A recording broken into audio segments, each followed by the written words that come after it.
ఆర్టీసీలో అధ్యక్ష 2000 వారు తెలుసు పెద్దలు ఆర్టీసీ యూనియన్లకు అధ్యక్షుడిగా ఉండ్రి. ఆర్టీసీలకు సంబంధించి ఎప్పుడైనా మూసేస్తాం ఈ ఆర్టీసీ అన్నది ఉంటే వాళ్ళే మూసేసే సంస్థను 2023 ఎన్నికలకు ముందు ప్రభుత్వంలో విలీనం చేస్తామన్నారు అధ్యక్ష.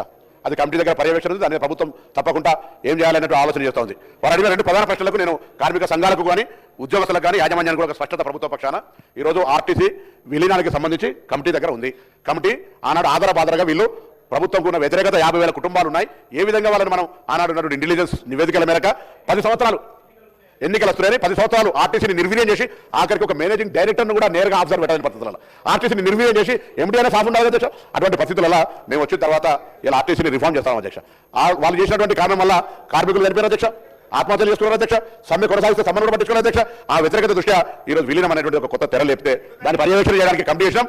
ఆ మేరకే అది కోర్టులో ఉంది కాబట్టి గుర్తింపు సంఘాలకు సంబంధించినటువంటి ప్రభుత్వంలో విలీనం అయితే యూనియన్స్ అయితే తప్ప గుర్తింపు సంఘాలు ఉంటాయి. ఈ యొక్క కారణంతో కోర్టులో కేసు ఉన్నటువంటి మాట కూడా నేను గౌరవ సభ్యుల ద్వారా తెలియజేస్తాను. అదేవిధంగా ఈరోజు మరి 2014లో బస్సుల సంఖ్య ఎంత ఉండే, ఇలా మరి ఇప్పుడు ఎంత బస్సుల సంఖ్య ఒకసారి తెలుసుకోమని చెప్పుకోతాను అధ్యక్ష. 2014లో మేము ప్రభుత్వం దిగిపోయినాడు 10,406 బస్సులు ఉన్నాయి అధ్యక్ష. కానీ వాళ్ళ వచ్చిన తర్వాత ఒక 1000 బస్సుల సంఖ్య తక్కువైపోవడం కాకుండా మళ్ళీ మేము వచ్చిన తర్వాత ఇలా 10,000 పైన బస్సులకు సంబంధించినటువంటి సంఖ్య పెంచుకోగలిగినాం. ఈరోజు ప్రతిరోజు ఆ రోజు 40 వీళ్ళ ప్రభుత్వాల బస్సులే కొత్త లేవు. కరోనా కారణం అంటే ఏదైనా కరోనా బస్సుల నిన్న కూడా గౌరవ శాసనసభ్యులందరితో ఆర్టీసీ తరఫున ముఖాముఖి మీటింగ్ పెట్టుకుంటే కరోనా టైంలో రద్దయిన బస్సులను ప్రారంభించమని అడుగుతున్నాను. వాళ్ళు ప్రారంభించారు అధ్యక్ష. ఈ రోజు కొత్తగా హైదరాబాద్ కూడా 320 రూట్లు ప్రారంభించడమే కాక ఎక్కడెక్కడైతే సభ్యులు అడుగుతారో వాళ్ళ బస్సులను కూడా స్టార్ట్ చేసే విధంగా ప్రయత్నం చేస్తున్నాం. ఈ రోజు దాదాపు రోజు 62 లక్షల మంది ప్రయాణికులు దాదాపు 35 లక్షల కిలోమీటర్లు తిరిగే విధంగా కార్యక్రమం చేస్తుంది అధ్యక్ష. ఈ రోజు ఆనాడు తెలంగాణ ఏర్పడకుండా 60,000 మంది ఉద్యోగులు ఉంటే 45,000 పడిపోయింది అధ్యక్ష. మళ్ళీ ఎలా మేము కొత్త నియామకాలు చేపడతా ఉన్నాం. నియామకాలు అంటే కార్మిక నియామకాలు దాదాపు 1000 వరకు ఇచ్చిన అధ్యక్ష. అంతేకాదు గత ప్రభుత్వాల లోపల ఉద్యోగాలు కోల్పోయి వివిధ రకాలుగా ఉన్నటువంటి వాళ్ళు ఒక క్షమాభిక్షగా వాళ్ళకి మాకు సంబంధించి మేము సంస్థలు పనిచేస్తామంటే 3 మెంబర్ల కమిటీ వేసి ఆ ఉద్యోగాలను కూడా 250 పైన ఉద్యోగాలు ఇచ్చిన అధ్యక్ష. ఇలా డ్రైవర్లు కండక్టర్ల దాకా దాదాపు 4,500 ఉద్యోగాల ప్రక్రియ పోలీసు రిక్రూట్మెంట్ బోర్డు ద్వారా కార్యక్రమం కొనసాగుతుంది అధ్యక్ష. దాని తర్వాత ఈ రోజు ఆర్టీసీ పరంగా కూడా మరి ఎక్కడ కూడా ఇబ్బంది లేకుండా బస్సుల సంఖ్య పెంచడం కావచ్చు, ఉద్యోగుల సంఖ్య పెంచడం కావచ్చు, మహాలక్ష్మి ద్వారా వాళ్ళ అమౌంట్ గురించి అడుగుతున్నారు అధ్యక్ష. అవును 9,700 కోట్ల రూపాయలు బెనిఫిట్ జరిగింది.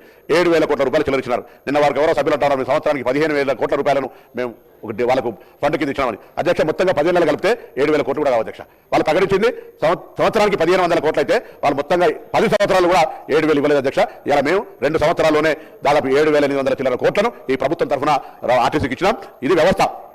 ప్రభుత్వం తరఫున మహిళలకు ఉచితంగా ఇచ్చేటువంటి ఛార్జీల్ని ప్రభుత్వం భరిస్తా ఉంది. 9,000 చిల్లర మహిళలకు బెనిఫిట్ అయిందని చెప్పే సందర్భంలో గవర్నర్ ప్రసంగంలో 7,800 కోట్లు వచ్చామని చెప్తా ఉన్నాం. దాన్ని రహస్యంగా దాచిపెట్టలేం. మీకంటే ఎక్కువ కన్సర్న్ మాకుంది. ఆ ప్రయాణికులకు సంబంధించినటువంటి పేమెంట్ను ఏదైనా బల్క్ ప్యాసింజర్స్ ఉన్నప్పుడు హోల్సేల్ పోతే రిటైల్ తక్కువ దొరుకుతుంది. అట్లా గవర్నమెంట్కి సంబంధించిన పేమెంట్ను ఎట్లా ఫైనాన్షియల్ సర్కమ్స్టెన్సెస్ ఉంటే పేమెంట్ చేస్తాం. ఆర్టీసీకి మేము 3 అంశాల మీద మా ప్రభుత్వం నడుస్తుంది అధ్యక్ష. ఒకటి, ప్రయాణికులకు సంబంధించినటువంటి సౌకర్యాల విషయంలో ఎక్కడ కూడా మేము 2 కొత్త డిపోలు చేయడమే కాకుండా బస్ స్టాండ్లో మౌలిక సదుపాయాలను కలిగజేయడమే కాకుండా ఆర్టీసీ పరంగా ప్రయాణికులందరూ కూడా హ్యాపీగా ఉండే విధంగా కార్యక్రమాలు తీసుకుంటున్నాం అధ్యక్ష. నేను ఇంతకుముందు ముందే చెప్పిన ఫస్టే ఆ శివ పరివారం లాగా రోజు 65 లక్షల మంది ప్యాసింజర్లను ట్రాన్స్పోర్ట్ చేసే సంస్థను మీరు నిర్వీర్యం చేసి మేము నిర్వీర్యం నుంచి బయటకు తీసుకొచ్చి మహాలక్ష్మి ధర బతికిమల జీవం పోసి కొత్త బస్సులు కొని మహిళల సంఘాల ద్వారా కూడా బస్సులు కొనుగొని ఇలా మీరు ఇంకొక మాట చెప్తారు అధ్యక్ష. నేను పొన్నం ప్రభాకర్ గారు ప్రజాపాలన ప్రభుత్వం వచ్చిన తర్వాతనే ఎలక్ట్రికల్ బస్సులను కొని నిరుద్యోగులు చేస్తున్నాం అధ్యక్ష. ఇది 2018లో వీళ్ళు 40 బస్సులతో ప్రారంభించారు అధ్యక్ష. ఇది ఇలా కొత్తగా కాదు. అంతకు ముందే దాదాపు 2,000 చిల్లర ఆర్టీసీ బస్సులు హైర్ పద్ధతి అధ్యక్ష. ఇది ఒకటే పద్ధతి. ఆ దాని ప్రకారంగానే ఇలా కండక్టర్ మనోడు ఉంటాడు, ఆందాన్ని అక్కడ లెక్క ఆర్టీసీ తరఫున తీసుకుంటుంది. డ్రైవర్ మాత్రమే బస్ మెయింటెనెన్స్ మాత్రమే వాళ్ళు ఉంటుంది. ఇలా మేము ఈ ప్రభుత్వం తీసుకుంటే కొత్త పాలసీ కాదు అధ్యక్ష. అవును హైదరాబాద్లో ఈవీ పాలసీ ఉండాలని ప్రైమ్ మినిస్టర్ ఈ డ్రైవ్ కింద మనకు 2,800 బస్సులు ఇస్తే అది మేము దానికి కూడా ప్రభుత్వం తరఫున మేము లెక్క రాసినాం. లెటర్ రాసి మేము పీఎం ఈ డ్రైవ్ కింద మీరు ఇచ్చే బస్సులకు ఏ సబ్సిడీ అవుతుందో అది ప్రైవేటుకు సంబంధం లేకుండా ఆర్టీసీకి ఇవ్వండి, ఆర్టీసీ తరఫున కొనుగోలు చేస్తాం, మేమే నడుతామని అడిగినప్పుడు కూడా కేంద్ర ప్రభుత్వం అంగీకరించాలని నేను గౌరవ భారతీయ జనతా పార్టీ సభ్యులు అడుగుతాను. ఈ ప్రభుత్వంగా ఎవరియో బస్సుల్ని ప్రైవేట్ వాళ్ళకి ఇవ్వాలి, ప్రైవేట్ వాళ్ళకి నడపాలని ఉద్దేశం ఉంటే మేము మహిళా సంఘాల ద్వారా బస్సులు నడపదు అధ్యక్ష. ఇలా హెయిర్ బస్సుల సంఖ్య మేము పెంచలేదు అధ్యక్ష. హెయిర్ బస్సులు ఆనాడు గత కొద్ది కాలంగా నడుస్తున్నటువంటి ఉన్నాయి.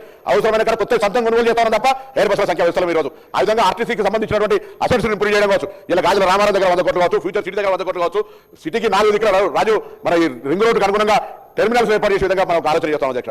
నేను మళ్ళీ అడుగుతున్న గౌరవ సభ్యులు ఎక్కడైనా వాళ్ళ గ్రామాల్లో కానీ హైదరాబాద్ నగరంలో కొత్త కాలనీలకు కానీ బస్సు రావాలి, అక్కడ ప్రయాణికులు రావడానికి సిద్ధంగా ఉన్నారు. బస్సు ఎక్కడానికంటే కొత్త బస్సును కొత్త రూట్ను ఎక్స్పాన్షన్ ఆ రూట్ అక్కడ తీసుకునే విధంగా ఏర్పాటు చేస్తున్న విజయాల కాలంలో మా మేనేజ్మెంట్ 322 రూట్లను హైదరాబాద్లో ఉన్నటువంటి కొత్త కాలనీలు కనెక్ట్ చేసింది. 10-15 ఏళ్ల తర్వాత ఇలా ఆర్టీసీ విధంగా ఎక్స్పాన్షన్ చేసుకొని పోతుంది. ఇలా ఈవీ బస్సులకు సంబంధించి కూడా ఒకటే మాట, ఇటు ఈవీ ఆటోలు కావచ్చు, ఈవీ కార్లు కావచ్చు, ఈవీ బస్సులు కూడా హైదరాబాద్ ఎయిర్ ఇండెక్స్ ను ఒక ఎయిర్ క్వాలిటీ ఇండెక్స్ మెయింటైన్ చేయాలనేటువంటి ఆలోచనతో పర్యావరణం నుంచి హైదరాబాద్ ను కాపాడాలని ఆలోచన మాత్రమే తీసుకుంటుంది తప్ప అందులో అదే ముందు చెప్పినట్టుగా ఈ యొక్క ఈవీ బస్సుల పాలసీ వాళ్ళ హయాం నుంచి వచ్చింది. నేను దాన్ని ప్రోత్సహించి కొత్తగా మొత్తం ఆర్టీసీని కంప్లీట్గా తీసేసి ఈవీ బస్సులకు స్థానం అధ్యక్ష.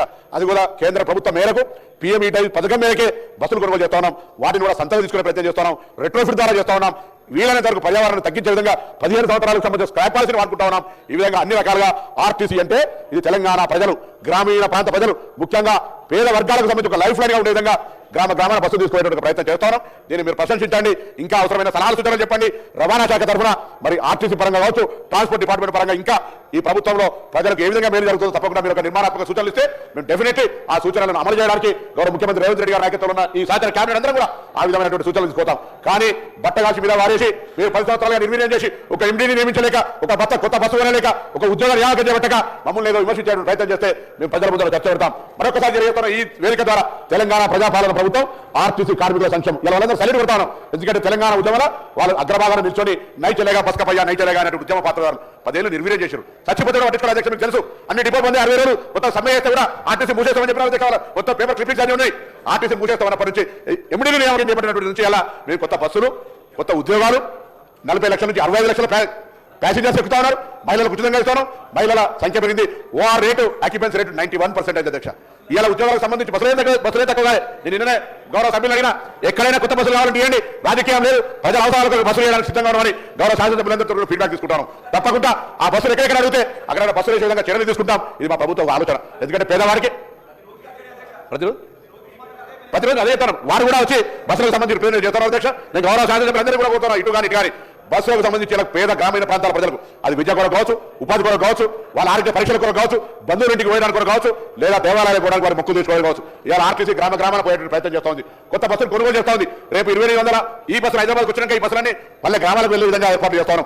ఏ ఒక్క ఉద్యోగికి అభద్రతా భావం అవసరం లేదు. ప్రతి ఉద్యోగిని మేము ఈరోజు ప్రభుత్వం అక్కడ పెట్టుకొని వాళ్ళకి రావాల్సినటువంటి పేమెంట్స్ అంతా కూడా మరి బాండ్స్ అమౌంట్ ఉండేది 280 కోట్లు. వాళ్ళు పిఆర్సీ 2017, 2000 సంబంధించి ఇవ్వకపోతే మేము 34,000 కోట్లు ఇచ్చి ఇలా రిటైర్మెంట్ అయిన గురించి ఇచ్చిన అధ్యక్ష.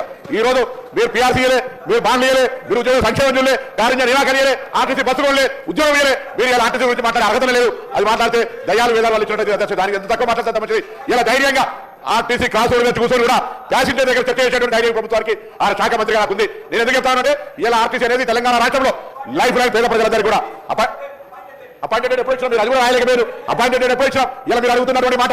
మీరు ఇలా తెలంగాణ 10 ఏళ్ళు ఆర్టీసీని నిర్వీర్యం చేసి అంతకుముందేమో ఇక్కడ హోటల్ అధ్యక్ష, ఆ హోటల్లో కార్మికులకు కొండంత మీటింగ్ పెట్టి భోజనం పెట్టి పెద్ద హామీలు ఇచ్చిన అధ్యక్ష. నేను అడుగుతాను, ఒక హామీని నెరవేర్చిన దాని తర్వాత దెబ్బ కొట్టుడు శురు చేస్తే ఎమిడీ కూడా నేను నియామకం చేసి చెప్పలేదు అధ్యక్ష.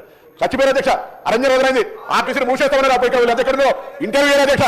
ఇలా ఆర్టీసీ మంత్రిగా, రవాణా శాఖ మంత్రిగా కార్మిక సంఘాల నాయకులు అనేక సార్లు నా దగ్గర ఇప్పుడు చెప్తాను, కోర్టులో ఉన్నటువంటి సంఘాలకు సంబంధించి కావచ్చు, ప్రభుత్వంలో కమిటీ దగ్గర పెండింగ్ ఉన్నటువంటి విలీనం సమస్య తప్ప నేను మీ ద్వారా ఇయ్యాలి కూడా బహిరంగంగా శాసనసభ్యులు కానీ నా ఆర్టీసీ ఉన్నటువంటి అందరికీ కూడా ప్రతి ఆర్టీసీ అందరికీ విజ్ఞప్తి చేస్తున్నాం. ఎక్కడైనా ఆర్టీసీకి సంబంధించి ఏ సమస్య ఉన్నా ఈ ప్రభుత్వం సానుకూలంగా స్పందిస్తుంది. మా బాధ్యత అనే మాటని సందర్భంగా మనం చేస్తున్నాం. ఈ రోజు 48 మంది ఉద్యోగులు, 48,000 మంది ఉద్యోగులపై వెయిట్ చేస్తున్నాం. రేపట్లో చేరి కాకపోతే అని ఉక్కుపాదం మోపే నిర్ణయాలు ఎవరు ప్రకటించిన అధ్యక్ష? ఈ రోజు సమ్మె అంటే డిస్మిస్ అని చేసింది అసలు కార్మిక సంఘాల గురించి అడుగుతున్నారు కదా. రద్దు చేసింది ఎవరు అధ్యక్ష? ప్రజాస్వామ్యాన్ని కూడి చేసింది ఎవరు అధ్యక్ష? మేమా? మీకు తెలియదా? ఇలా మాట్లాడుతున్నారు. 10 ఏళ్లలో నెగటివ్ వచ్చింది, ఇంటెలిజెన్స్ రిపోర్ట్ చెప్పింది ఆర్టీసీ లోటు వేసేది లేదంటే ఓ విలీనం పేరు మీద మీరు చేసినారు. ఇలా విలీనం మీద చేసి మీరు ఇలా మాట్లాడితే అది కూడా కమిటీ చేసి దానిగా ఏదైనా నిర్ణయం, ఇంత పెద్ద నిర్ణయం తీసుకుని 50,000 ప్రభుత్వ ఉద్యోగుల ఆర్టీసీ ఉద్యోగుల అంశాన్ని ప్రభుత్వం విలీనం చేసుకోవడం కొంత సాంకేతికపరమైన ఇతర చర్చలు జరగాలి అధ్యక్ష. No preliminary discussion. ఎవరితోటి మాట ముచ్చట్లే. గవర్నమెంట్కి లేచిందే ఇతర ఒక నిర్ణయం ప్రకటించేసారు. మళ్ళీ దాని మీద కూడా ఇగో గవర్నర్ ఆమోదిస్తారు, పోలీసులు గవర్నర్ అని అదొక డ్రామా. మీరు చూసినారు ఎంత పెద్ద వ్యవస్థ నడిచిందో. అందుకే ఇలా మేము ఆ విధంగా ఆర్టీసీ కార్మికులను రెచ్చగొట్టడమో, ఆర్టీసీ కార్మికులకు అన్యాయం చేసేటువంటి ఆలోచన లేదు. నేను చెప్తున్నా అధ్యక్ష, అసలు మేనేజింగ్ డైరెక్టర్ అనేటువంటిదే లేకపోతే ఆర్టీసీ ఏ విధంగా నడుస్తుంది అధ్యక్ష? ఆర్టీసీ అనేది నడవాలంటే ఆర్టీసీ డైరెక్టర్ అగ్ని జాలాల ఇవన్నీ తమకు పంపిస్తా అధ్యక్ష. వాళ్ళ హయాంలో ఏ విధంగా జరిగిందో ఒకసారి సొంతంగా నేను చెప్తే ఆనాడు రవాణా శాఖ మంత్రి ఏ విధంగా మేము ఆర్టీసీ బరువు మోయలేం. గౌరవ ముఖ్యమంత్రి ఆనాడు మాజీ ముఖ్యమంత్రి గారు ఇలా ఎవరు పరిస్థితి దయచేసి ఆలోచించండి అధ్యక్ష. నేను చెప్తే ఆర్టీసీ నేను ఈరోజు తెలంగాణ ప్రజాపాలన ప్రభుత్వంలో రవాణా శాఖ మంత్రిగా, అందులో ఆర్టీసీ, ట్రాన్స్పోర్ట్, బీసీ వెల్ఫేర్ మంత్రిగా నేను ఎప్పుడైనా గౌరవ సభ్యులు ముందే చెప్పినా మనం అందరం కలిసి ఆ శాఖలకు సంబంధించి న్యాయం చేయాలని ఆలోచనతో ఉన్నాం. ఆ ఆలోచనకు అనుగుణంగా నేను అందరూ సహకారం అడుగుతా ఉన్నా. తప్పకుండా మీరు అనుకున్న విధంగా మీరు గతంలో చేయలేనివన్నీ, గతంలో వైఫల్యం పొందిన అన్నింటినీ ఇప్పుడు ఏదో ఎత్తి చూపెట్టి అవి మా మీద నెట్టేస్తే నేను దాన్ని మేము అంగీకరించాం అధ్యక్ష. మేము 100% ప్రజాపాలన ప్రభుత్వంలో అన్ని వర్గాలకు సంబంధించి ఒక ఆలోచన ఉన్నాం. నేను ఇందుకు చెప్పినట్టు బ్యాక్వర్డ్ క్లాస్కి సంబంధించి కూడా ఒక క్లారిటీగా అసలు జితిని 50 ఇచ్చేదారంటే ఈడబ్ల్యూఎస్కి సంబంధించినటువంటి ఇష్యూ వచ్చినప్పుడు 50% రాలే, దాని తర్వాత అట్లా అనేక రకాల అంశాలని అందరం కలిసి బలహీన వర్గాల సంక్షేమానికి సంబంధించి, ఆర్టీసీ కార్మికుల సంక్షేమానికి సంబంధించి, రవాణా శాఖలో జరుగుతున్న రిఫార్మ్స్ కు సంబంధించి, పోలీస్ శాఖకు సంబంధించినటువంటి ఆత్మస్థైర్యము, పోలీసులకు సంబంధించినటువంటి విషయాల్లో కూడా అన్ని రకాలుగా మద్దతునిచ్చి మరి ప్రభుత్వం పెట్టినటువంటి బడ్జెట్ లో పెట్టినటువంటి ఆ పద్ధతులన్నీ ఆమోదించి అన్ని కట్ మోషన్స్ కూడా విత్డ్రా చేసుకోవాలని నేను మీ ద్వారా గౌరవ సభ్యులందరికీ కోరుతూ ధన్యవాదాలు తెలియజేస్తాను అధ్యక్ష.